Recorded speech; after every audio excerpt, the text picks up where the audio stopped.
दादा, मी आता नाही दारू पिणार. आजपासून दारू बंद. मी सांगणार माझ्या वाघाने ही इस्टेट उभा केली. माझा वाघ आहे तो वाघ. माझ्या सोन्यासारख्या सुना. नाही, माझा तर तुला लय राग येत होता. राग कुणाला पेतो. मला माफ कर. माझ्या लेकी समान आहे तू. दारू वाईट आहे. दारू वाईट आहे पोरांनो. माणसातून उठवती दारू. मला आज कळलं. मला चांगला धडा दे पोरांनो.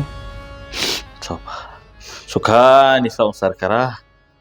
झोपा. दारू वाईट आहे पोरांनो. दारू वाईट आहे. दारू वाईट. दारू वाईट नाही पोरांनो. दारू नाही.